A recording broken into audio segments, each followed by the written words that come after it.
간호사 국가고시 합격을 위한 대방열림만의 차별화된 최신 출제 경향 완벽 반영, 강의 경력 20년 이상 전문 베테랑 교수팀, 실제 출제 경향 위주의 단계별 맞춤 교재. 대방열림과 함께한다면 합격할 수 있습니다. 유사상호를 주의하세요. 대방열림. 네, 안녕하세요.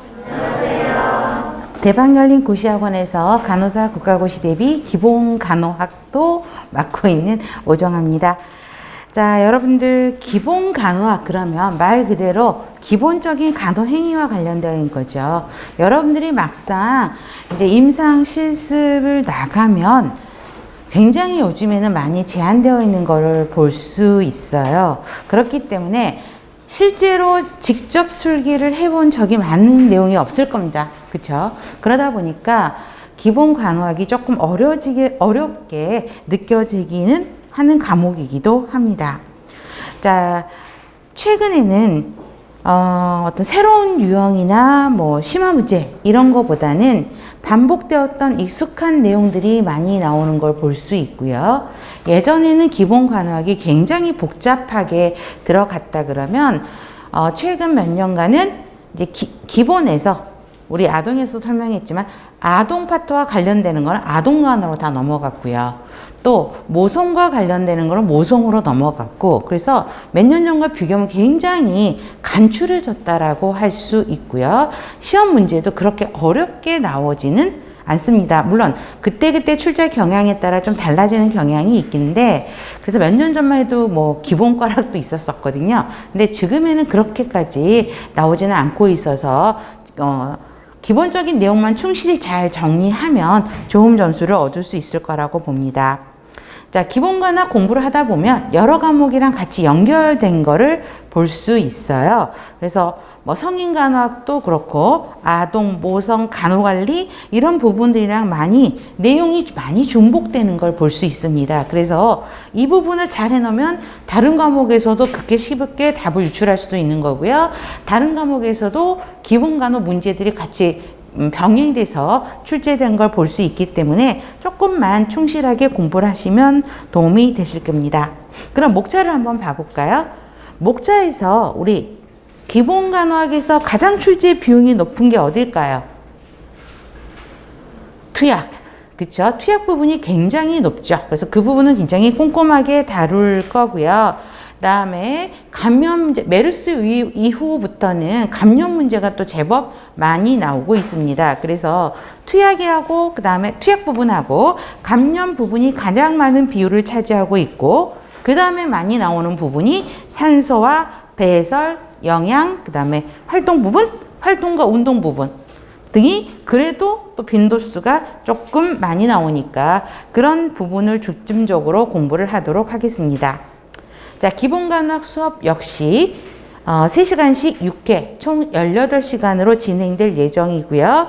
기본 개념 문제와 기출 문제 풀어보고 그다음에 핵심 요약집을 보면서 중요 개념들을 정리하는 시간으로 하겠습니다. 자, 수업하는 방식은 제가 하는 다른 과목들과 별 차이는 없습니다. 제초 강조드리는 내용인데요.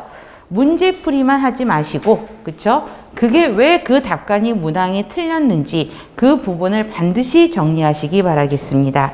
그래야지만이 그게 내 것이 될 수 있고 또 다시 틀리지 않는 방법이기도 합니다. 자, 저는 여러분들한테 지금 어떤 걸 하는 역할을 보면 여러분들이 소화하기 쉽게 아주 맛있게 밥을 해서 또 여러 반찬들이 있죠. 만들어가지고 여러분들 앞에 상에 딱 대드렸습니다. 놓아드렸거든요. 그러면 수저를 여러분들이 드셔야 돼요. 제가 수저 들어서 여러분 입에 넣어주는 게 아니라 맛있게 차려놓은 밥상을 여러분들이 숟가락을 떠서 또 천천히 잘 씹어서 소화를 시켜야 되는 과정이 여러분들이 할 일이라고 봅니다. 설마 그거를 다시 먹으면서 식사를 하시면서 체하거나 그쵸? 구토를 일으키는 상황은 안 벌어져야 되겠죠. 그러려면 어때요? 여러분들이 천천히 내 걸로 하면서 자꾸 반복하고 하는 잔소리 같지만 그 부분이 굉장히 중요하다라는 거. 여러분들이 그때부터는 여러분들이 스스로 소화시키려고 하는 노력들이 필요하다라는 것이죠. 아셨죠? 네, 좋습니다. 그러면 지금부터 시작해 보겠습니다. 자, 603페이지 챕터 1 산소화 요구입니다. 자, 활력증후 사정에 대한 내용인데요. 기본적인 바이탈은 굉장히 출제 빈도율이 높죠. 자, 그러면 문제풀이부터 들어갑니다. 1번. 자, 체온에 대한 거, TPR에 대한 게 다 나오죠. 그쵸? 자, 체온에서 보시면 요약집. 체온 측정 부위가 나오죠. 그래서 구강, 직장, 애가, 그 다음에 고막이 있어요. 그러면 가장 낮은 게 어떤 거죠? 체온이?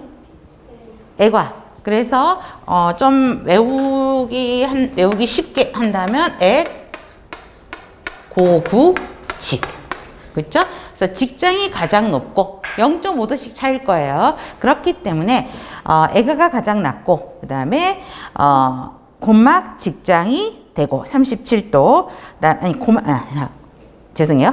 고막, 그 다음에 구강이 37도, 직장이 7도 5분. 그래서 7도 5분가 가장 높은 직장 체온이다. 직장 체온은 신부 체온을 이야기하거든요. 그렇기 때문에 온도가 훨씬 높습니다. 그런데 시험 문제는 금기 주의사항들이 같이 단순히 이 측정 부위의 온도를 물어보거나 측정 시간을 물어보지는 않죠. 주의사항들을 물어보게 됩니다. 자, 구강이요.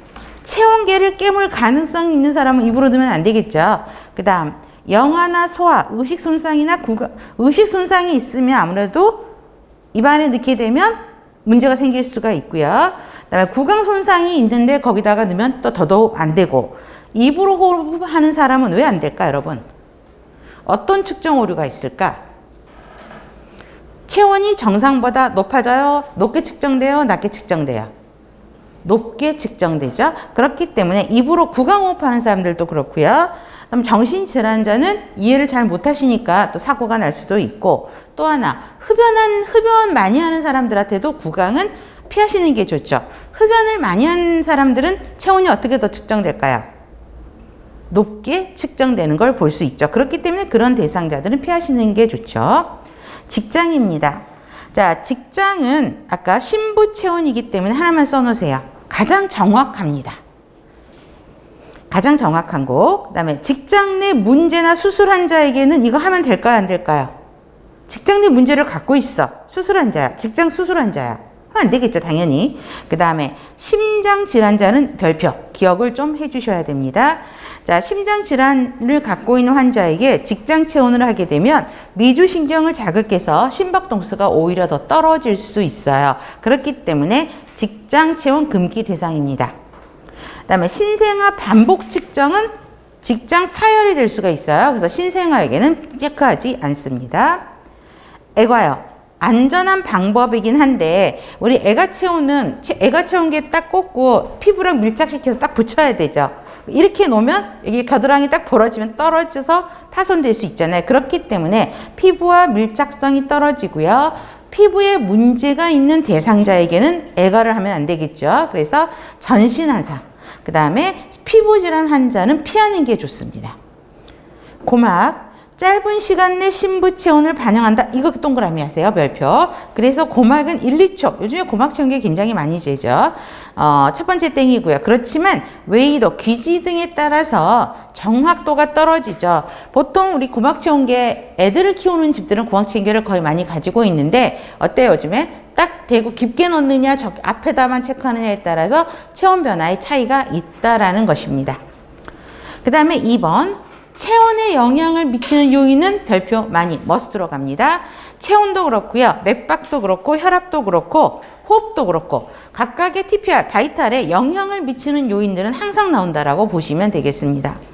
자, 연령이요. 신생아는 별로 중요하지 않고 영아나 노인들은 체온 조절 능력, 기능이 좀 떨어지게 됩니다. 그래서 영아도 체온 조절이 좀 어렵고요. 노인도 체온 조절 능력이 떨어져서 노인들은 정상 성인에 비해서 체온이 조금 더 낮습니다. 그래서 저체온에 주의를 하셔야 되죠. 요즘 여러분 노인 그러면 몇 살이죠? 되게 젊어지셨잖아요. 그렇죠? 그래서 80, 90, 그 정도가 노인이지 않을까요? 제가 어렸을 때는 60 그러면 막 그때 환갑잔치하고 되게 할머니 막 환갑잔치하고 막 그랬던 기억이 나거든요. 가서 저희들 어렸을 때니까 재롱잔치하고 막 사물놀이패 와서 막 춤추고 막 그랬던 것 같은데 지금 60이면 저도 그 나이를 향해서 가고 있지만 젊어요. 제가 그 나이 같지는 않거든요. 그렇죠? 그래서 80 이렇게 됐는데 체온이 조금 더 저체온이라는 걸 기억을 하셔야 되겠죠. 그래서 얼마 전에도 저희 어르신 모시고 커피숍을 갔어요. 그러니까 에어컨 빵빵하게 나오잖아요. 근데 긴팔 옷을 입고 계시는데 갑자기 어르신이 사라졌어요. 화장실 가셨나? 봤더니 밖에 나가서 햇빛 쪼기를 하고 계시는 거예요. 저희는 더워가지고 헥헥거리면서 카페 그 에어컨, 천정 에어컨 밑에 밖 있잖아요. 근데 어르신은 추우셨던 거예요. 그러니까 당신이 폐가 될까봐 조용히 나가셔서 카페 밖에서 햇빛 앞에서 계시고 난 이게 좋다 이러시는 거예요. 노인들은 그래서 항상 저체온이 그러니까 체온이 조금 더 낮기 때문에 저체온에 주의를 하셔야 되는 거죠. 그다음에 호르몬. 여성이 남성에 비해서 체온 변화가 훨씬 더 심합니다. 특히 중요한 건 두 번째 땡 별표. 배란기, 폐경기의 호르몬 변화가 체온의 변동을 야기해서 혹시 남성에 비해서 체온이 훨씬 높고, 훨씬은 아니고 조금 더 높고요. 하루의 변화는 안 해도 되겠죠. 새벽에 낮고 오후에는 활동하는 시간대는 당연히 체온이 높겠고 스트레스 받으면 어때요? 여러분? 그렇죠. 뚜껑이 열린다 그러죠. 그러면서 열이 올라가죠. 그래서 그냥 중요한 건 거기서 물론 체온이 상승한다는 건 바로 알아. 이건 상식으로. 그러나 교감신경을 자극한다는 말 이걸 기억을 좀 하셔야 되겠죠. 교감신경의 동그라미. 그래서 스트레스는 교감신경을 자극해서 체온이 상승하고 환경에 따라서 체온 조절에 영향을 미치게 되고 당연히 심한 활동, 격렬한 운동은 체온 올라가죠. 이거는 안 읽어도 아실 겁니다. 자, 그러면 1번 볼게요. 체온 조절 중추는 뭐죠? 우리 큰 소리로. 네, 시상하부예요. 시상하부 동그라미. 맞는 거죠. 물론 이런 문제가 나올 것 같지는 않은데 이렇게 dak가장으로 들어갈 수는 있어요. 내자하고 작정을 하면. 두 번째, 짧은 시간 내 신부 체온을 반영하는 것은 무엇인가? 이렇게 들어가면. 고막 동그라미 외우시고. 정상적인 구강 체온은 36도다? 아니죠.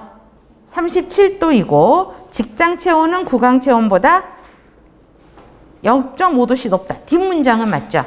그렇죠? 직장이 37도 5분이니까 맞습니다. 자, 보시면 돼요. 그래서 앞에 문장 때문에 틀린 거죠. 그렇죠? 정상 구강 체온이 36도다. 그래서 틀린 거예요. 그 다음에 4번. 정상적인 구강 체온은 37도다. 애가 체온은 구강보다 0.5도씩 낮죠. 그래서 0.5도 간격으로 애 고구직 이런 형태로 가면 되고요. 하루 중 체온이 가장 낮을 때는 이른 아침이고 아까 그래서 몇 시라고 그랬죠? 새벽 4시에서 6시. 그러니까 굳이 새벽 4시에서 6시 이렇게 안 해도 돼. 새벽에는 좀 체온이 낮겠구나. 활동하는 오후 시간대는 높겠구나. 이렇게 보시면 돼요. 가장 높을 때는 오후 4시에서 6시다. 이건 흐름으로. 그래서 답은 3번인 거죠. 2번. 체온 측정 부위 선정으로 옳은 것. 광범위한 화상을 입은 환자에게 당연히 애가 체온은 틀린 거죠. 스킨과의 접착성, 밀접성 때문에 권장하지 않습니다. 의식이 손상된 환자나 정신질환자는 구강 체온 측정 금기 대상자죠. 그래서 틀렸고 체온계를 깨물 가능성이 있나 영아나 소아에게는 구강 체온계 주면 안 되겠죠. 직장 내 수술 환자 문제를 갖고 있거나 직장 수술 환자의 경우는 직장 체온하면 안 되고 애가 체온은 안전한 방법이지만 피부와의 밀착성이 떨어진다. 요약에 있는 내용 그대로 이제 문제가 들어온 거죠. 그래서 답은 5번입니다. 3번 체온에 영향을 미치는 요인. 체온 변화가 누가 더 심하다 그랬죠? 여성이 더 심하죠. 스트레스는 교감신경을 자극해서 체온이 여러분 쳐보세요. 아직은 아침이죠. 자, 그러면 상승한다. 요거는 자꾸 입 밖으로 내시면 좋을 거예요. 그러면서 내 거를 만드는 거야. 그렇죠? 다시 질문해요. 스트레스는 교감신경을 자극하여 체온은 상승한다. 이러면서 내 거 만드는 과정. 영아나 노인의 체온은 일반 성인의 체온보다 일반적으로 높다가 아니라 낮다. 저체온의 위험이 있는 거고요. 배란기와 호르몬의 변화는 체온 저하가 아닌 체온 상승. 우리 모성에서 공부했었죠. 배란 전에는 에스트로겐 호르몬이 많이 분비가 돼서 체온이 약간 떨어졌다가 배란이 되면서 프로게스테론 호르몬이 나오면서 체온이 일시적으로 상승해서 기초체온법을 통해서 임신을 할 수도 있고 피임을 할 수도 있다라는 배우셨죠. 같이 연결하시면 됩니다. 그래서 체온 저하가 아닌 체온 상승으로 보시면 되겠고요. 그 다음에 온도 차이가 있다라고 했는데 순서가 어떻게 될까요? 가장 높은 게 어떤 거지? 직장, 구강, 애과 이렇게 바꾸셔야 되겠죠? 직장, 구강, 애과, 외과. 자, 4번은 이제 맥박에 대한 내용입니다. 자, 맥박의 생리 기전을 먼저 보시면 자, 우리 CO가 뭐죠? 밑에 써 있죠. 카디악 아웃풋. 그래서 심박출량이라고 이야기를 하죠. 그러면 심박출량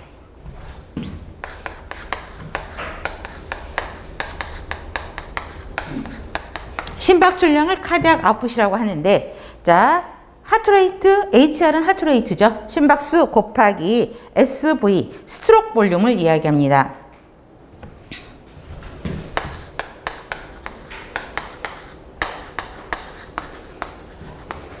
자, 스트로크 볼륨이라고 이야기하는데 거기를 그 말도 되어 있는데 1의 심박동량이라고 바꿔주세요. 내용 지우시고 1의 심박동량, 한 번의 심박동량을 이야기합니다.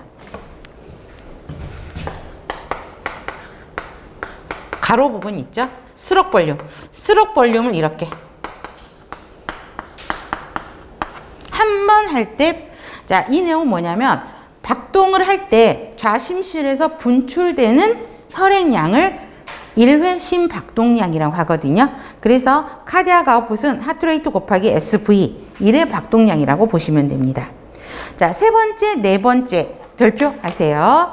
자, 교감신경은 수축과 관련되어 있다고 분명히 했었죠. 세 번째인가만 하고 있는 이야기야.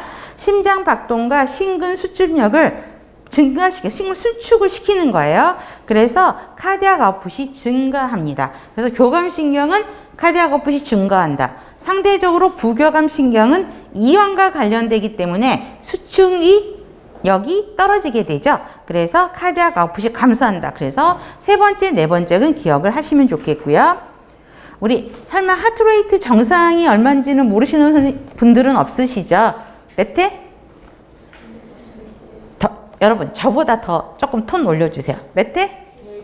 60에서 100. 그러면 빈맥은 몇 회 이상? 100 이상. 서맥은 60 이하. 뭐 안 해도 되죠. 자, 그러면 서맥 보세요. 근데 서맥 60 이하가 중요한 게 아니고 그거는 기본으로 진짜 기본이에요. 우리 바이탈. 자, 그런데 서맥에서 꼭 외워야 되는 건 약물이요. 디지탈리스가 무슨 약이죠? 강심제죠. 그렇죠? 그래서 항상 디지탈리스가 시험 문제에 나와요. 그래서 문제를 바꿉니다. 디지탈리스제를 투여하고 있는 환자에게 바이탈을 측정하고자 한다. 어떤 걸 확인해야 되냐? 이걸 봐야 돼요. 그러면 서맥을 확인해, 맥박수를 확인한다. 이게 답인 거거든요. 그래서 꼭 기억을 서맥, 맥박이 느려진다는 거죠. 강심제는. 그 다음에 운동선수는 장기간 너무 운동을 많이 오랫동안 운동을 해가지고 심장이 발달해서 심박출량이 많아지면서 맥박은 느려집니다. 그래서 운동선수는 맥박이 빠르다 느리다? 느리다. 그렇죠?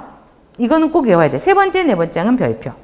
그 다음에 맥박의 결손입니다. 맥박에 차이가 있다라는 이야기예요. 뭔가 빈다라는 이야기야, 맥박이. 그러면 어떤 맥박과 어떤 맥박에서 차이가 난다라는 거죠? 우리 큰 소리로 심천맥박과 요골맥박의 차이를 본다라는 거죠. 그래서 자 보세요. 심천맥박과 요골맥박을 재요. 그런데 두 개가 비슷해야 되잖아. 근데 뭔가 안 맞아, 숫자가. 그래서 결손이라고 이야기를 합니다. 자, 그러면 간호회계가 어떻게 해야 될까? 그러니까 심천맥박 재고, 요골맥박을 재고 숫자를 비교하는 게 아니라 두 명의 간호사가 한 사람은 심천맥박을 재고 한 사람은 요골맥박을 비워서 동시 측정할 때 차이값을 보는 거예요. 그렇죠? 그래서 그 세 번째도 기억을 해야 되고 동시에 측정한다라는 것도 기억을 해야 되고요. 두 번째, 맥박 결손이 차이가 있다면 심장의 수축력이 좋지가 않아서 말초까지 맥박을 공급하지 못한다는 걸 의미하거든요. 그래서 맥박 결선의 세 가지 의미 다 기억을 하셔야 됩니다. 이러면서 또 뭐가 나올 수 있냐면 나중에 또 우리 아동에서도 했을 거야. 심천맥박을 재는 위치가 어디냐 이렇게도 또 문제가 계속 나가요. 보시면 돼요. 그 다음에 측정 부위도 제법 나오죠. 자, 축두맥박. 요골맥박 측정이 어려웠을 때 어린이들 맥박 측정할 때는 축두맥박을 하게 되죠. 머리에서. 그 다음에 경동맥이 어디예요, 여러분? 여기죠. 경동맥. 그렇죠? 자, 항상 경동맥은 뭐가 나오냐면 쇼크 상황이요. 그렇죠? 쇼크 동그라미. 그 다음에 심장 정지됐을 때 제일 먼저 확인하는 게 경동맥이죠. 그래서 우리가 성인에서 공부했을 때 CPR, 환자가 갑자기 쓰러졌어요. CPR 할 때 맥박 확인할 때 어디 확인한다? 경동맥 확인한다고 했었죠. 그 다음에 심천맥박 별표. 이것도 시험 문제 많이 나옵니다. 자, 심천맥박 위치가 어디죠? 왼쪽, 오른쪽 아니에요. 왼쪽 쇄골 중간선에서 심천 부위, 늑골 네 번째, 다섯 번째 사이에다 놓고 들어요. 그런데 아까 심천맥박은 우리 아동에서도 공부했어요. 30초 듣는 거 아니에요. 풀로 들어야 돼요. 1분 동안 측정을 하셔야 됩니다. 심천맥박. 그래서 1분의 동그라미. 그 다음에 첫 번째 별표, 심음을 청춘할 때는 당연히 심천맥박을 들어야 되고요. 그 다음에 또 하나, 애들 들을 때 영아나 유아를 측정할 때도 심천맥박이에요. 그래서 이 문제는 아동간호학에서 나오게 됩니다. 심천맥박 부분. 그 다음에 디지탈리스 투여할 때도 심천맥박을 측정합니다. 그래서 첫 번째 땡은 꼭 별표. 그 다음에 측정하는 부위 별표. 그 다음에 몇 분간 듣는다 별표. 이게 나오는 문제예요. 상완동맥은 우리 혈압 체크할 때 상완동맥에서 하죠. 그쵸? 어디지 상완동맥? 여기. 그쵸? 그 다음에 요골동맥은 어디예요? 요골맥박 잴 때. 여기. 그쵸? 자, 그래서 보시면 되고. 척골맥박은 우리 손의 순환 상태를 사정할 때 이야기하고요.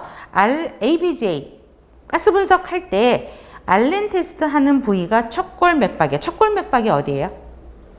척골맥박. 요골이 여기고, 그렇죠? 그 다음에 척골은 여기. 그래서 나중에 또 알렌 테스트 할 때도 설명을 해드릴 겁니다. 그 다음 대퇴맥박. 자, 대퇴맥박도 여기에 심정지 대상 동그라미 하시고요. 자, 하나만 써놓으세요.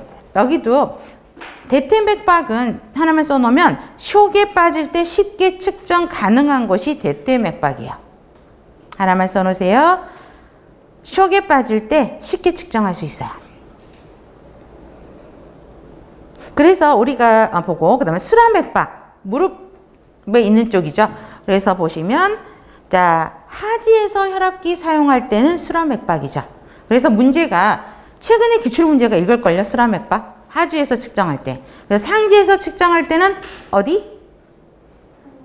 상지에서 측정할 때 상완맥박이죠. 하지에서 측정할 때 수라맥박. 쇼크 있을 때 측정할 때. 또 애들한테 측정할 때. 이런 식으로 문제가 나오게 되죠. 그럼 구별하시면 되겠고요.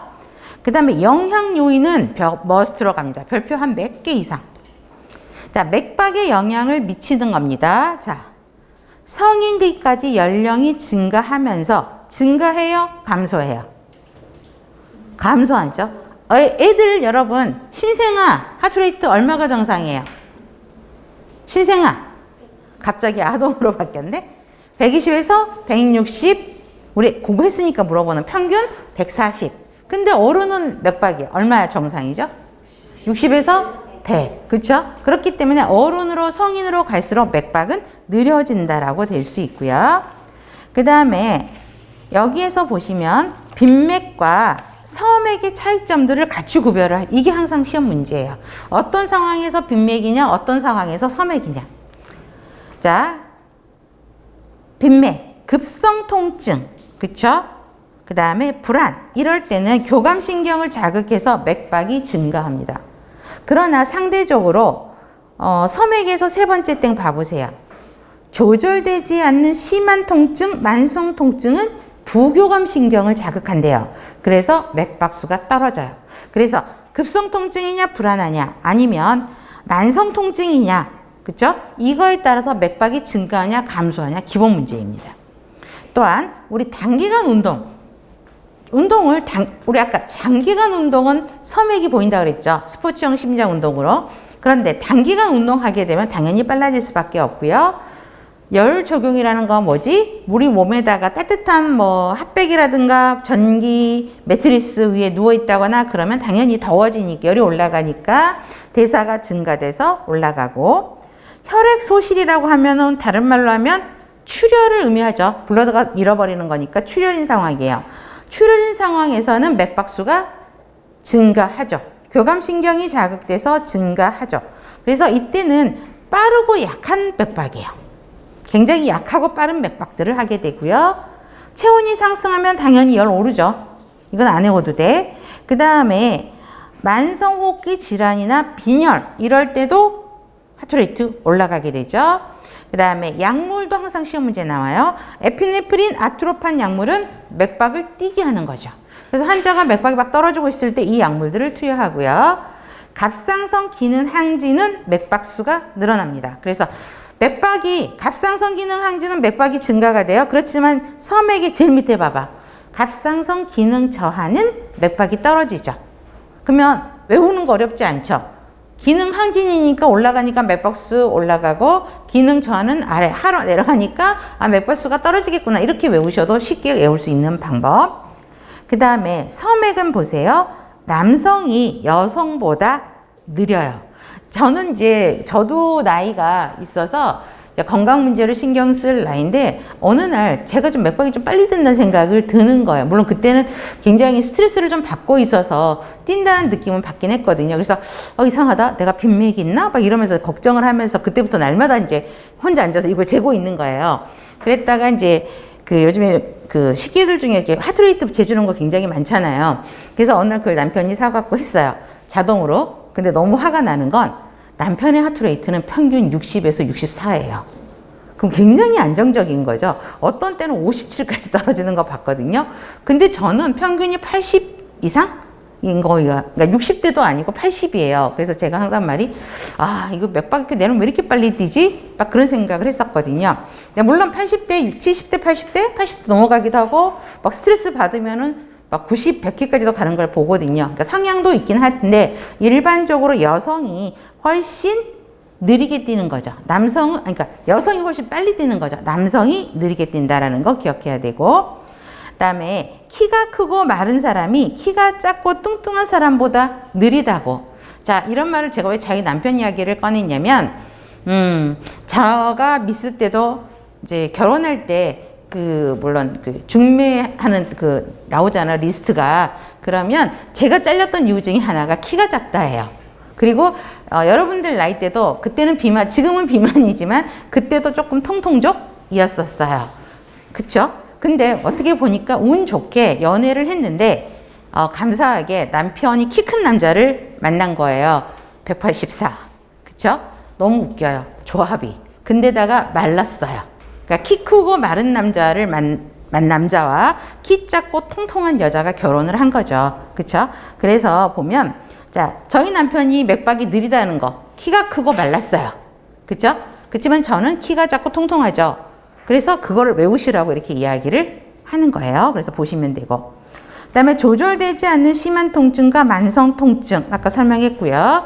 장기간의 운동선수들이 운동을 오래 해서 나오는 스포츠인들은 맥박이 떨어진다고요.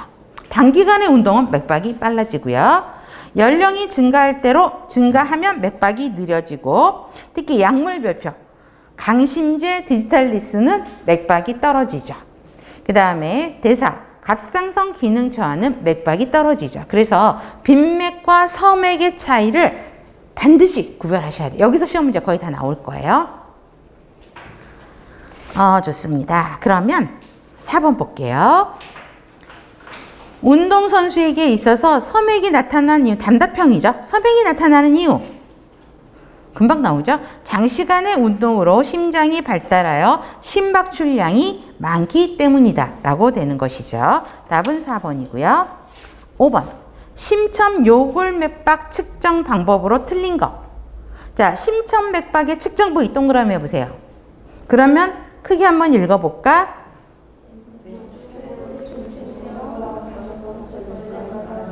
그쵸? 여기서 물론 4는 빠졌긴 하지만 네다섯 번째 늑간이 만나는 지점. 그쵸? 그래서 항상 이거는 단답형으로 문제가 얘도 나온다고요. 그 다음 두 번째.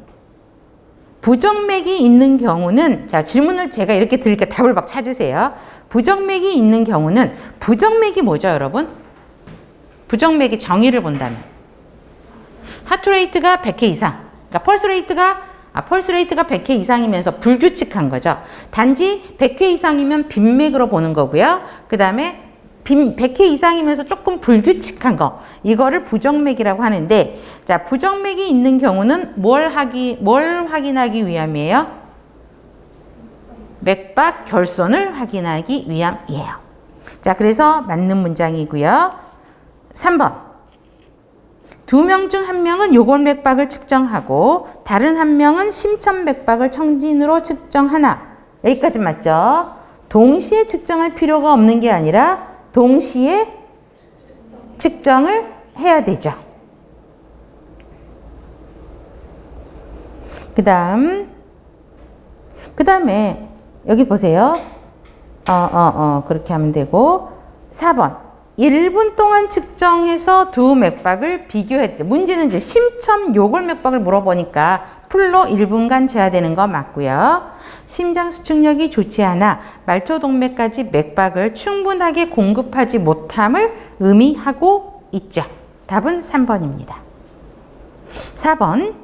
여기에서, 자, 아니 4번이야. 6번. 자, 문제에서 핵심 단어가 뭐죠? 그렇죠. 교통사고로 출혈이 조그마한 출혈이 아니라 심한 출혈이 나타난대요.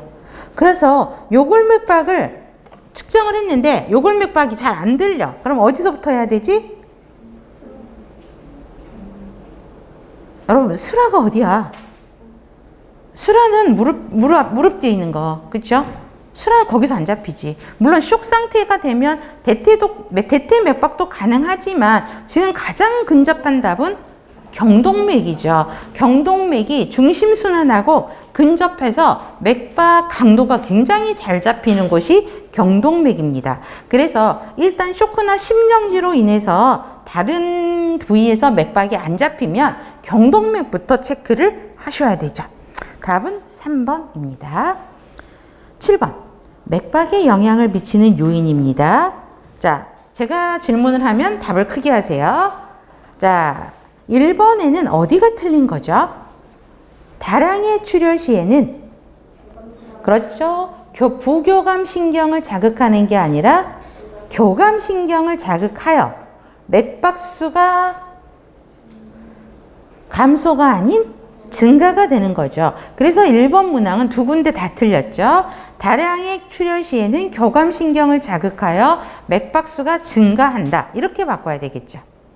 2번. 연령이 증가하면 맥박은 감소, 증가가 아닌 감소로 바꿔야 되고요.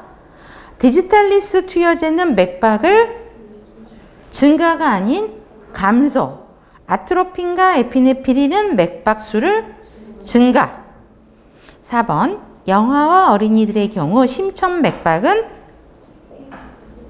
30초가 아니라 30초에서 곱하기 2 하는 거는, 일단 거기까지. 심천 맥박은 1분간 측정해야 되죠. 그쵸? 근데, 자, 쳐보세요. 어른들 측정할, 특별히 건강 문제에서 이상이 없는 사람들은 1분간 맥박을 측정하던가요? 크게 문제가 없으면 30초 해서 아주 규칙적으로 뛰고 그런 사람들은 30초 재서 곱하기 2 하면 되지만, 영아들, 어린이들 같은 특히 심천 맥박은 풀로 재야 된다는 거. 절대 30초 재서 곱하기 2 하면 안 된다고요. 아셨죠? 5번. 조절되지 않은 심한 통증과 만성 통증은 부교감 신경을 자극해서 맥박수가 감소한다. 맞죠? 5번이 맞아요. 그럼 상대적으로 급성 통증과 불안은 교감 신경을 자극해서 맥박이 상승한다. 같이 연결해서 외워야 되죠. 그래서 우리가 그 요약집에 있는 빈맥, 서맥 문제는 얼마든지 바꿀 수 있어요. 문제로. 아셨죠? 머스트로 외워야 됩니다. 8번입니다. 자, 운동을 했는데 숨이 차고 오래 앉아 있으면 발목에 요운성 부종이 있어서 여자가 입원했대요. 근데 맥박 강도가 약하고 불규칙해요. 이때 우선적인 간호.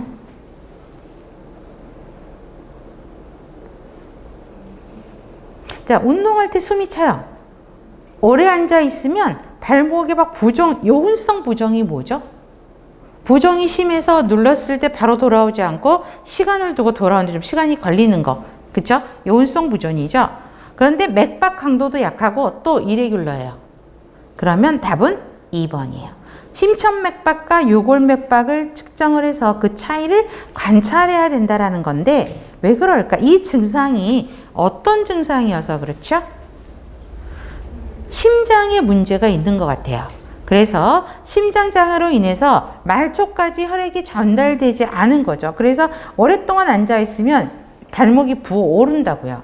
호흡, 맥박도 약하고 불규칙하고. 그래서 결손맥이 있는지부터 먼저 파악하시는 게 우선적인 방법이라고 생각합니다. 답은 2번. 자, 9번부터는 호흡입니다. 그래서 요약집 보세요. 자, 여러분들이 기본관학 요약집을 보면 내용이 굉장히 많아요. 근데 굉장히 심플하고요. 나오는 거는 확실하게 제가 콕콕콕콕 집어줄 거예요. 그것만 외우셔도 충분합니다. 자, 호흡이죠. 호흡 조절 중추는 어디다? 연수. 그쵸? 정상 호흡은 몇 회다? 12에서 20. 요거는 다 아시죠? 그쵸? 그 다음에 우리 호흡하는 거를 측정을 할 때 그냥 가만히 아무것도 안 하고 환자 쳐다보면서 호흡하는 거 지켜보나요?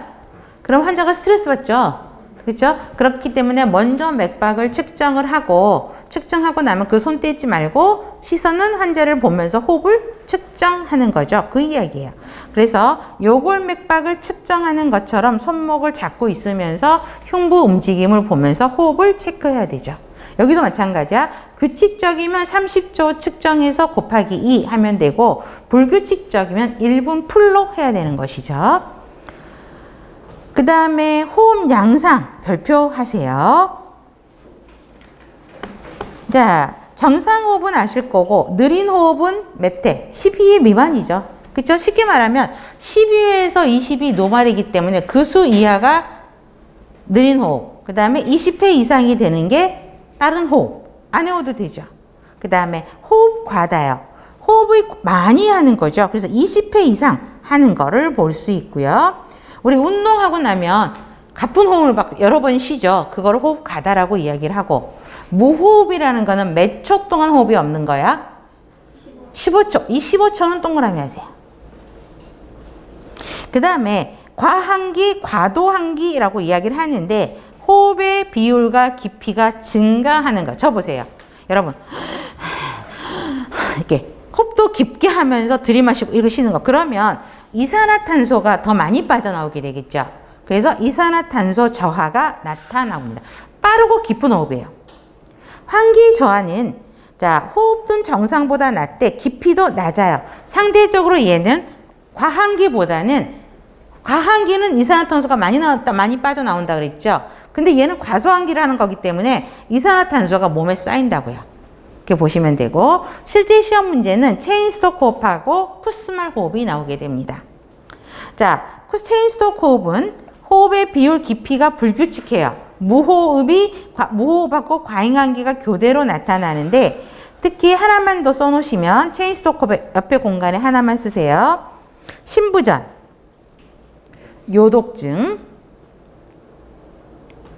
약제 유발, 약으로 인한 호흡 억제, 뇌 손상. 그래서 이런 경우에는 체인스톡 호흡입니다. 그래서 상대적으로 체인스톡 호흡이 문제 많이 나오고요. 그 다음에 나오는 게 쿠스말 호흡이요. 여러분 쿠스말 하면 당장 떠오르는 게 뭐지? 어떤 질환을 갖고 있는 환자들이 쿠스말 호흡을 하는 걸까요? 당뇨병, 케톤상증, 탄소병이 더 심해져서 케톤이 몸에 쌓이는 거죠. 당뇨병 환자가 심한 경우에는 쿠스말 호흡을 하게 됩니다. 자, 그래서 당뇨병 케톤증 환자에게 나타나는 과도 호흡을 쿠스말 호흡이라고 이야기합니다. 자, 여러분, 당뇨병은 인슐린이 과다하게 있는 거죠, 몸에. 그런데 당뇨병 케톤증은 뭐냐면, 여러분, 저 보세요. 당뇨병에서는 탄수화물이 제대로 이용될까요? 안 되죠. 인슐린이 토두당 분해를 잘 못하니까. 그러니까 에너지원으로 탄수화물이 쓰이지 못하고 지방, 단백질이 에너지원으로 쓰이거든요. 그러다 보니까 지방이 케톤과 글리세롤로 분리가 돼요. 그러면서 케톤이 몸에 빠져나오지 못하고, 그쵸? 혈액에 쌓이는 거고, 소변에 케톤이 빠져나오는 거거든요. 그래서 당뇨병성 케톤 환자 별표하시고, 쿠스말 호흡 항상 나오는 문제.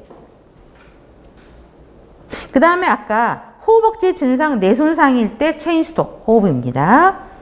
그래서 임종이 가까운 환자에게 나타나는 호흡은 체인스톡. 나중에 임종 환자 간호시에도 항상 이게 나오는 문제예요. 그래서 그 다음에 여러분들 혹시 과학수사 드라마 보세요? 그런 건 저 굉장히 좋아하거든요. 그런데 그 눈이 안 보이는 사람이 이제 그 범 사건을 증인이라고 그러나? 그렇게 해요. 안 보이니까 뭘 봤겠어요. 그쵸? 근데 그분이 뭐라 그러냐면, 범인이라고 생각했던 사람이 있는데, 그 현장에 있었던 거죠. 그 시각 손실이 있었던 사람. 근데 그분이 뭐라냐면, 그 사람이 바로 옆에서 이제 그 목을 조이고 있었나 봐요. 근데 호흡할 때 과일 냄새가 난다라고 이야기해요. 어디선가 과일 냄새가 풍긴다. 그러면 그 범인이 당뇨병을 갖고 있다라는 거예요. 그래서, 과일 냄새가 난다. 그러니까 당뇨병이 좀 심한 경우에는 구강호흡을 할 때 과일 향 같은 게 좀 냄새가 난다. 그런 거를 볼 수 있습니다. 자, 비호흡이죠. 자, 호흡이 불규칙적으로 나타난 후 2, 3회 비정상적인 얕은 호흡이 나타나서 호흡압, 뇌손상, 연수 손상 시에 올 수 있다 정도만 아시면 되겠고, 이 체인스톡과 쿠스마를 구별하시면 됩니다. 다음에 영향 요인도 못스 들어갑니다. 자, 성인기로 성장하기에 따라 폐 용량, 폐가 점점 커지고 폐 기능이 좋아지게 되죠. 그렇기 때문에 폐 용량 증가하게 되고 상대적으로 호흡수는 떨어지게 되죠. 우리 신생아 호흡수가 얼마였죠? 우리 신생아 호흡수 호흡이 110회 그러면 안 돼. 하트레이스가 120에서 160. 호흡은? 걔네들 호흡은 60에서 80인가? 그럴 거예요. 그죠? 우리 성인은 12에서 20이죠. 그렇기 때문에 폐 용량과 호흡의 깊이가, 갑자기 순간. 호흡수는 감소하죠. 그죠? 신생아 호흡이 60인가 그럴 거예요. 아마 제가 기억에. 맞나? 하여튼 틀리면 다시 나중에 정정을 할게요. 자, 노인은 보면 성인에 비해서 폐 용량, 호흡의 깊이가 감소하고 호흡수는 점점 성인보다는 더 증가하게 되죠. 그렇지만 성인으로 갈수록 점차 감소한다. 그렇지만 나이가 들면은 폐 용적이 줄어들잖아요. 그렇기 때문에 호흡수가 증가한다라고 보시면 되고요. 열이 올라가면 당연히 호흡이 빨라지죠. 그 다음에 내압이 증가하면 불규칙해지고 떨어지는 거는 아실 거고요. 자, 약물은 별표 꼭 기억하세요. 마약성 진통제, 호흡억제 증상이 나타난다 그랬죠. 호흡수 떨어지는 건 알 거야. 그런데 호기 능력을 저하시키는 걸까요? 흡기 능력을 떨어뜨리는 걸까요? 흡기, 들이마시는 거를 잘 못해서 호흡수가 떨어진다고요. 대표적인 약물 우리 몰핀, 데메롤, 마약성 진통제 대표적인 약물이죠. 이건 별표. 상대적으로 또 같이 비교하는 문제가 뭐냐면 코카인이요. 환기량을 증가시켜 호흡수가 증가하는 거죠. 그래서 몰핀하고 데메롤은 호흡수 감소, 코데인은 호흡수 증가. 꼭 기억을 하셔야 됩니다. 네, 방금 생각이 났어요. 아동 호흡수는 40에서 60이 정상입니다. 아셨죠? 그런 것 같아요. 자, 스트레스. 불안과 스트레스는 교감신경 자극됐다 그랬었죠? 그래서 맥박도 올라간다고, 똑같은 문장에 맥박은 상승한다. 호흡수는 증가한다라는 거 기억하시면 좋겠고요. 우리 스트레스 많이 받으면 과도환기 하죠. 숨 깊이 들이면서, 그죠? 천천히 하게 되는 과도환기 별표. 운동하면 당연히 호흡수 깊이 증가되고요. 흡연하게 돼도 호흡수 증가하게 되고 높은 산에 올라가요. 그러면 산소가 없기 때문에 호흡수가 증가하게 됩니다. 그래서 호흡에 영향을 미치는 거 기억을 하셔야 되겠고요. 그러면 몇 번이지? 9번. 호흡에 영향을 미치는 요인에 대한 내용으로 옳은 것. 자, 1번 고쳐볼까요? 마약성 진통제는 흡기 능력을 증가가 아니라 저하시키죠. 그 다음에 호흡수를 증가하는 게 아니고 감소시키죠. 그래서 1번 문항은 두 군데가 다 틀린 거죠. 이해되세요? 보시면 되고, 노인은 폐용량과 호흡의 깊이가 감소하고 호흡의 수가 증가하게 되죠. 그래서 2번은 맞죠. 고열은 비정상적으로 느린이 아니죠. 빠른 호흡수를 초래하고요. 불안과 스트레스는 부교감 신경이 아닌 교감 신경의 자극으로 호흡의 수와 깊이를 감소시키는 게 아니라 증가시키는 거죠. 두 군데가 다 틀렸고요. 코카인은 환기량을 감소시키는 게 아니라 환기량을 증가시켜 호흡수 감소가 아닌 호흡수 증가. 그래서 두 개 다 틀린 것들은 꼭 외우셔야 돼요. 아셨죠? 답은 2번입니다. 10번요. 호흡과 관련된 용어예요. 1번. 과호흡과 무호흡이 번갈아 반복되는 호흡은 쿠스말이 아니고 체인스톱 호흡이죠. 그 다음, 자, 2번 체내 대사 요구량보다 폐포원의 공기가 과다한 거는 비호흡 아니죠. 비호흡이 4번이죠. 무호흡이 많이 나타나는 호흡이면서 호흡어갑, 뇌손상, 연수 손상 시에 올 수 있는 호흡이 비호흡 호흡이죠. 답은 3번. 당뇨병성 케톤증 환자에게 특징적으로 나타나는 과도 호흡, 체인스톡이 아니고 쿠스말. 그래서 당뇨병 케톤 쿠스말은 당뇨병 성인 시험에서도 항상 나와요. 이 호흡은. 그래서 쿠스말 호흡이고, 여러분 압니아가 정상 호흡이에요. 압니아는 호흡이 없다란 거죠. 앞에가 A가 붙어서. 그래서 호흡이 없는 호흡 정지를 의미하고 있습니다. 자, 그러면 되고 11번. 만성 폐쇄성 폐질환 COPD 환자가 누운 자세는 되게 답답하대요. 누워있으면 막 호흡곤란이 와. 호흡하기 힘들어. 그런데 똑바로 앉아서 있으면 숨쉬기 편하다고 해요. 이 호흡을 뭐라고 하죠? 그렇죠? 기자호흡이라고 이야기하고, 나중에 또 기자호흡에 대한 내용은 또 자세하게 설명을 할 겁니다. 그러면 우리 기자호흡, 누워서는 좀 힘들어. 앉으면은 호흡이 더 편해져. 어떤 환자에게 어떤 병을 갖고 있는 환자에게 나타나는 특징적 호흡곤란일까? 심장질환. 그렇죠? 그래서 심부전증 하나만 써놓으세요. 심부전증에서 나타나는 특징적인 호흡곤란이라고 보시면 돼요. 그런 호흡곤란이 있을 때는, 그렇죠? 기자호흡을 통해서 호흡을 하는 게 훨씬 좋습니다. 12번 혈압입니다.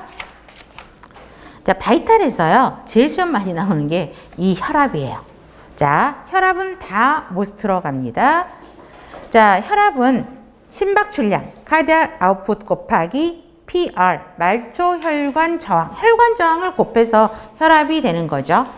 자, 수축기압, 이완기압은 바로 아실 거예요. 심실이 수축할 때 혈액의 압력, 이완기압은 안정되었을 때 닿는 압력을 이야기합니다.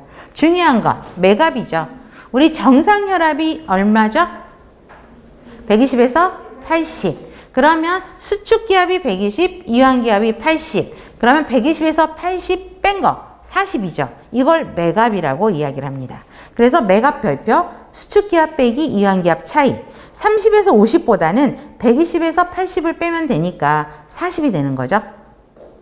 30에서 50 빼면 더 복잡해. 외울 거 많으니까 40 정도로 생각하시면 됩니다. 자, 우리 고혈압은 진단은 얼마 이상을 고혈압으로 보죠? 140에 90. 그쵸? 자, 원인은 유전흡연 콜레스테롤. 이거 안 외워도 다 알겠죠? 그쵸? 이거는 그냥 상식으로 풀 수 있는 문제. 저혈압은 얼마? 90에서 60. 당일 기준치는 기억을 하셔야 됩니다. 근데 이게 시험 문제 나오진 않지. 그쵸? 자, 직립성 저혈압. 서 있으면 갑자기 혈압이 떨어지는 거. 자, 갑자기 누워있다가, 갑자기 일어섰을 때가 아니라 누워있다가 갑자기 일어났을 때 허약감이나 기절을 일으키는 거를 직립성 저혈압이라고 합니다. 서 있을 때 혈압이 떨어지는 거예요. 자, 여러분 보세요. 환자가 오랫동안 빼드린 상태로 누워있어. 그럼 말초혈관의 흐름이 혈관들이 다 수축이 아니라 이완된 상태겠죠. 그렇기 때문에 심박출량이 보상기전으로 증가하지 못할 때 동맥혈압의 하강으로 나타나는 현상. 말이 되게 복잡하죠. 자, 보세요. 일단 누워있어요. 그러면 혈관들이 다 이완해서 말초까지 충분히 혈액이 가져 누워있죠. 그런데 갑자기 서. 그러면 이 말초에 있는 혈액들이 빨리 심장으로 귀환을 하고 내 쪽으로도 가야 되는데 그거를 빨리 따라가지를 못하는 거야. 그러니까 순간 어지럽고 휘청 쓰러지는 거. 이게 직립성 저혈압이야. 원인은 오랜 부동으로 서 있을 때도 그렇고 말초정맥의 정체, 오랫동안 누워 있을 때도 그렇고 항고혈압제를 사용했을 때도 그렇습니다. 갑자기 쓰면 저혈압이 되면서 떨어지는 거죠. 그래서 예방은 뭐예요? 천천히 일어나거나 일어나기 전에 어떻게 해야 돼? 그 침대 위에서 댕글링 하라고 그러죠. 다리 흔들기 운동하고 서서히 일어나라. 또 직립성 저혈압이 언제 많이 발생하냐면 수술 환자들이요. 우리 폴리캐스 리무브 하고 언제 소변 보러 가라 그러지? 몇 시간 안에? 보통 소변 책에서는 6시간에서 8시간이라고 그러지만 임상에서는 소변줄 빼고 4시간 안에 화장실 가시라 그러거든요. 그러면 여러분 보세요. 10시에 소변줄 뺐어요. 폴리캐스. 그럼 2시까지는 소변을 봐야 되죠. 근데 환자들이 2시 전에 가는 일은 별로 없어요. 아주 예민하고 착하신 분 아니면. 아프니까 움직이기 싫어. 그래서 이제 2시에 환자분 화장실 혹시 다녀오셨을까요? 그럼 그때서야 이제 갈게요 이러거든요. 근데 갑자기 화장실 앞에서 콜 와요. 환자 쓰러졌어요.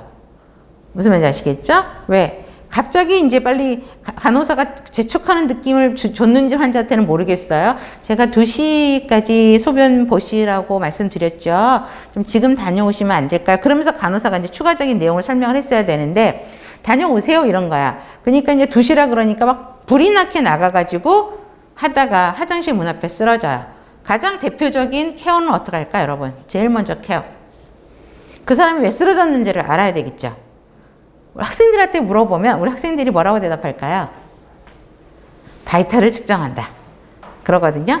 그럼 제가 그래요. 바이탈 측정한다 빼고 그 다음 할 거 해야 될 거. 그 다음 학생들이 뭐라냐면 환자를 침대로 옮긴다예요. 그쵸? 아니지. 다리 들고부터 서 있어야지. 그쵸? 심장이라든가 머리 쪽으로 혈류들이 공급이 잘 안 된 거죠. 빠르게. 그쵸? 보상이 안 된 거야. 그래서 쓰러진 거기 때문에 제가 병원에서 이제 학생들 오면 실습 지도도, 그러니까 학생들, 간호사 할 때도 학생들 봤는데 어떤 콜이 왔어요. 그쵸? 근데 쓰러졌대요. 근데 제가 또 다른 환자를 마치 보고 있었거든요. 그래서 일단 학생들 바이탈 하라고 보내고 얼른 빨리 끝나고 이제 갔죠. 물론 어떤 상황에서 그 환자가 쓰러졌는지 감이 오는 게 있거든요. 어떤 질환이 있었던 분은 큰 질환이 아니었어요. 그랬는데 물론 저도 뛰어갔죠. 바로 이제 금방 몇 초도 안 걸리고 학생보다 조금은 늦게 뛰어갔는데 그 학생이 제가 그 학생을 보고 너무 놀랐어요. 화장실 문 앞에서 쓰러지고 있었거든요. 환자 다리 들고 서 있더라고요.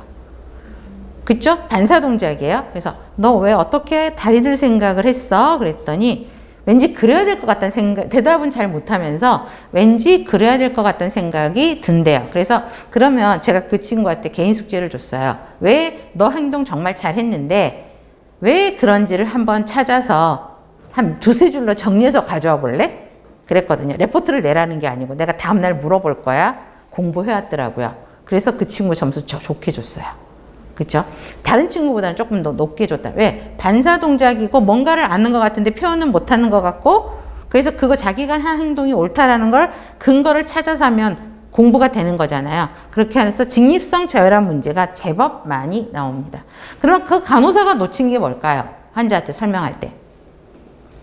누워있다가 처음에 화장실 갈 때는 보호자, 침대에서 다리 좀 앉아있다가 가던가 다리 운동을 좀 하다가 가시던가 아니면 보호자 동반해서 첫 소변은 같이 부축을 좀 받고 가시던가 보호자가 없어. 그러면 담당 간호사 부르시라고 제가 와서 화장실 가는 거 도와드리겠다고 했어야 돼요. 그쵸?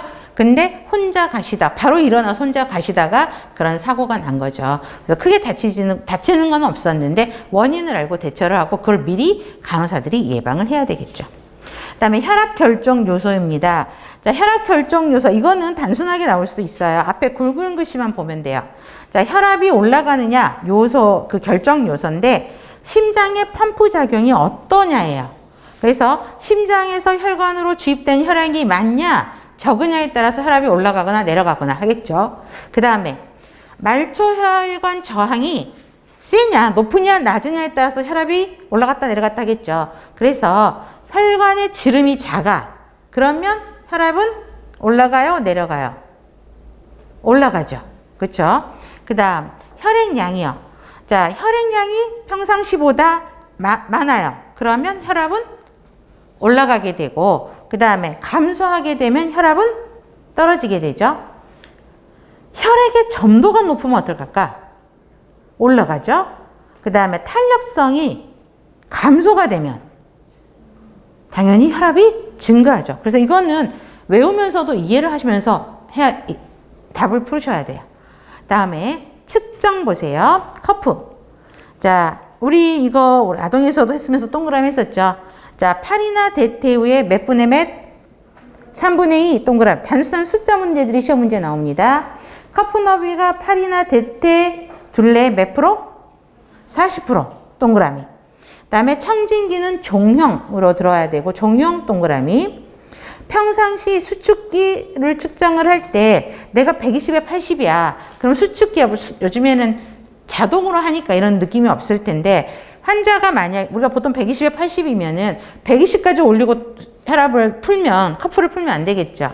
그렇죠? 그러면 혈압이 내가 기본으로 한 간호사 때 나 혈압 있어요 말 안 했을 때는 혈압 체킹 제대로 정확하지 않는다는 거죠. 그래서 평소 혈압이 얼마세요라고 물어본 다음에 아니면 이 환자가 고혈압 환자면 이 사람의 평균 혈압이 얼마였지? 그거보다는 더 20, 30 정도를 더 올려야 맞다고요. 그렇지 않으면 혈압 오류가 나는 거죠. 높게 팽창하고 그래서 20, 30 동그라미 높게 팽창을 하고 초당 2에서 4mm HG 슬래시 거기에 초 하나만 써놓으세요. 1초당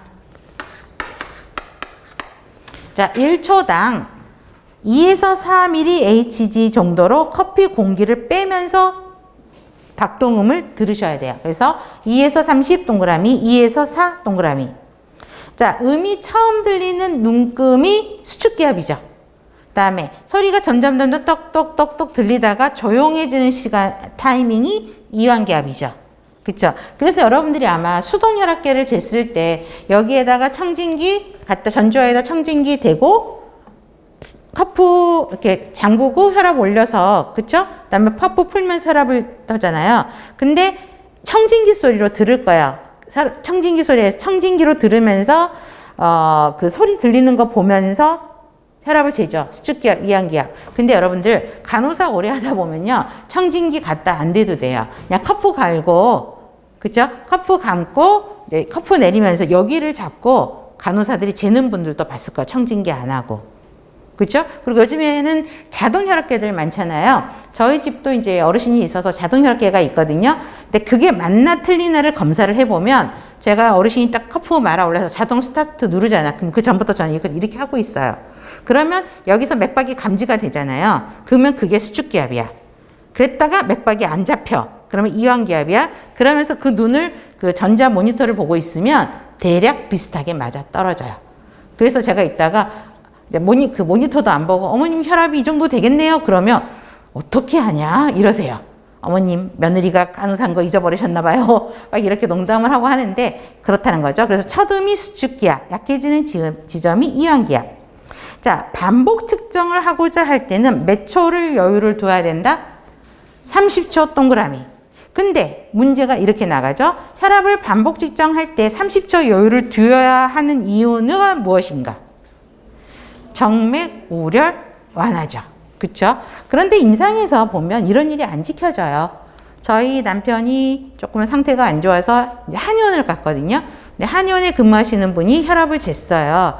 근데 저희 남편은 이상하게 병원만 가면 혈압이 높아요. 왠지 긴장된대요. 병원에서 혈압 재면. 집에서 제가 그래서 의사가 고혈압제를 먹자 그러더래요. 그래서 아니 이 사람 고혈압이 없는데 그래서 일단 보류하고요. 제가 그걸 한 달간 체크했어요. 집에서 날마다. 너무 혈압이 정상이에요. 근데 이 사람 병원만 가면 왠지 불안하고 긴장되니까 아주 고혈압은 아니고 약간 고혈압 전 증상이 보이는 거죠. 그래서 그걸 재갖고 갔더니 의사가 안 먹어도 되겠습니다. 그렇지만 계속 적어오세요. 라고 이야기를 했고 한의원을 갔더니 혈압이 또 긴장이 되니까 올라간 거야. 그래서 거기 병원에서 직원이 혈압 있으신가 봐요? 그래요. 그랬더니 아닌데 그랬더니 바로 또 혈압을 또 급할해서 또 재는 거예요. 무슨 말인지 아시죠? 그래서 이따가 제가 재면 안 될까요? 제가 혈압 잴 줄 아는데요. 그러면서 반대편에서 쟀거든요. 그러니까 또 틀려요. 무슨 말인지 아시겠죠? 자, 정맥 우열 완화를 시키기 위해서 30초를 둬야 된다. 자, 좌우 혈압 차이가 5에서 10mm 이하여야 돼요. 10 이상 차이가 나면 절대 안 된다. 대퇴 혈압이 상완 동맥 혈압보다 높을까요? 낮을까요? 훨씬 높죠. 그래서 훨씬은 아니고 대퇴 혈압이 상완보다 높다라는 건 꼭 기억하시고 10에서 40mm 정도가 훨씬 높죠. 왜요? 무게 하중 체중 부하가 되고 이렇기 때문에 아래쪽 다리가 상부의 혈압보다는 훨씬 높다라고 보시면 됩니다. 그 다음에 혈압 측정 오류입니다. 이거는 진짜 별표만이요. 이게 항상 시험 문제예요. 커프가 넓은 게 너무 넓어요. 그러면 큰 소리로 혈압이 낮게. 커프가 너무 좁거나 짧아요. 혈압은 높게. 커프를 너무 헐겁게 감았어요. 고르게 감지 않았어요. 높게. 그 다음에 공기를 너무 천천히 뺀 경우, 빠르게 뺀 경우 이거 시험 문제 안 나왔었거든요. 물론 앞에 3개는 항상 나왔던 문제고 공기를 너무 천천히 뺀 경우, 빠르게 뺀 경우는 안 나왔는데 22년 기출문제가 빠르게 뺀 경우가 시험 문제 나왔어요. 그래서 자 수축기압이 실제보다 낮게, 이완기압이 높게. 그래서 몇 번째나 5번째 이거는 실제 문제. 좀 이따 기출문제 풀면 있을 거예요. 그 다음에 팔의 위치가 심장보다 높으냐 낮으냐 이거 항상 시험 문제 나왔어요. 얘도. 그래서 심장보다 높을 경우에는 높게. 심장 높이 팔의 위치가 팔의 위치가 심장보다 낮으면 높게. 팔의 위치가 심장보다 높으면 낮게. 반대죠. 그 다음에 수은 기둥을 올려다보는 경우는 높게. 수은 기둥을 내려다보는 경우는 낮게. 그쵸? 그거를 꼭 기억해야 되고 그 다음에 재측정을 곧바로 한 경우는 높게 측정된다고 그랬죠. 더. 그쵸? 그 다음에 보시면 돼요. 그 다음에 혈압에 영향을 미치는 요인도 별표. 연령이 증가하면 동맥의 탄력성이 떨어지게 되죠. 잘못 쓸 때보다. 그렇기 때문에 혈압이 상승하게 됩니다. 그래서 성인에서 노인으로 들어가거나 50대, 60대 가면서 고혈압 환자들이 늘어나는 게 이 이유죠. 탄력성이 떨어져서 그렇습니다. 스트레스 받으면 교감신경 자극되죠. 심박동수 올리고 호흡수도 올리고 심박출량 올리고 말초혈관 아까 교감신경이 수축한다 그랬죠. 수축해서 혈압을 올리게 됩니다. 호르몬은 자 사춘기 이후의 호르몬의 변화로 남자가 더 혈압이 높아질 수 있습니다. 그런데 폐경기에 도달하면 누가 더 높아요? 여자가 더 높아요. 그래서 폐경이 되는 것도 슬프긴 한데 여성들이 폐경이 되는 순간 성인병에 노출되죠. 폐경되는 순간 아마 그 근처를 기준으로 고지혈증부터 시작하거든요. 그래서 고혈압 막 동반되는 분들이 많습니다. 임신 시에는 혈압이 약간 올라가죠. 그렇죠? 임신성 고혈압 같이 보시면 되고요.